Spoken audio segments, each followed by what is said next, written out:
Şöyle tüllerimiz var. Daha çok çiçek süslemede kullanılan tüllerden bunlar. Bir tane siyahlı, bir tane de beyazlı. Şöyle ikisini kullanacağım.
Kumaşın kenarında yaklaşık 10 santim kadar pay bıraktım. Her tarafından eşit miktarda bırakmaya çalıştım.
Bir ayakta ortaya yanmaya karar verdim. Bu ortaya da destek olsa iyi olacak.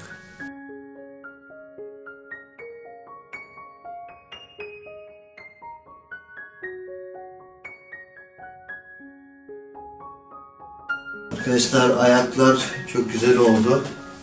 Tüllerle uyumlu olacak şekilde yaptık.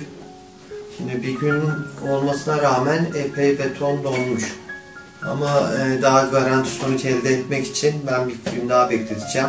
Yani kovayı, o yüzden içinde kalıp olarak kullandığımız kovayı henüz çıkarmıyorum.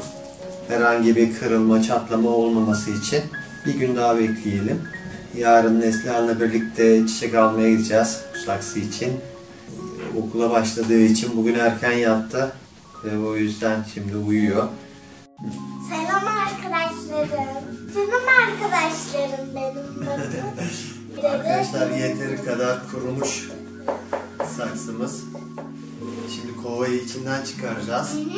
Ben çıkarabilir miyim? Birlikte çıkarırız. Sonra içine yalıtım için yeniden bir harç uygulayacağız. Bunu ne yapacağız? Şöyle bir çiçek aldık Neslihan'la. Bunu ekeceğiz. O çiçeği çok beğendim ya.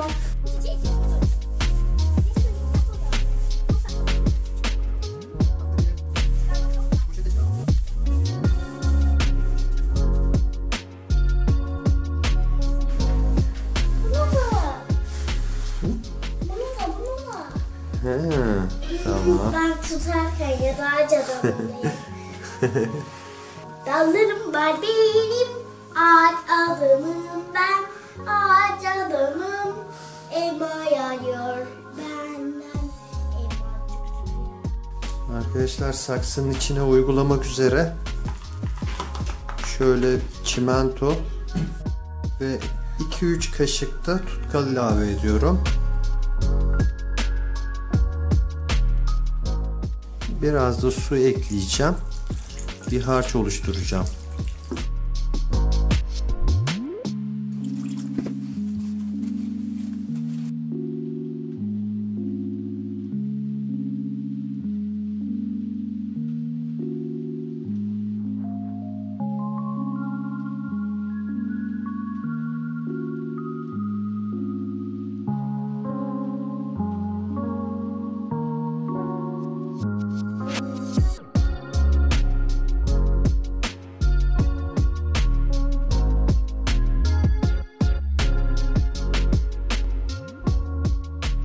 Biraz kurumasını bekleyeceğiz. İçine gördüğünüz gibi şöyle bir harç yaptık. Neden siz başladın? Geliyordum. Ay ben bilmiyordum. Bu arada Neslihan seni şöyle ayakta görebilir miyim? Engin'in iştesi böyle gelinlik işleriyle uğraşıyor. Neslihan'a güzel bir gelinlik diktirmiş. Çok teşekkür ederiz. Teşekkürler.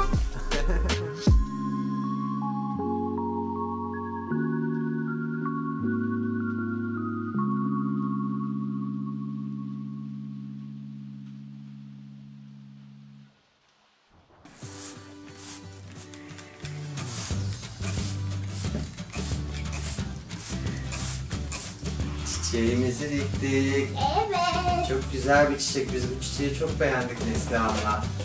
Evet. Şu tülleri biraz kısaltmamakta kararsızım. Böyle güzel mi bilmiyorum. Hafif uçlarından keseceğim. Umarım güzel olur. Yoksa kestikten sonra geri dönüşü yok. Böyle daha güzel oldu. Biraz kesince daha güzel oldu. Değil mi? Bir şey diyeyim mi? Biraz yapraklarından keseyim de yaprakları da keseyim. Öpüyorum sizi, like atmayı, abone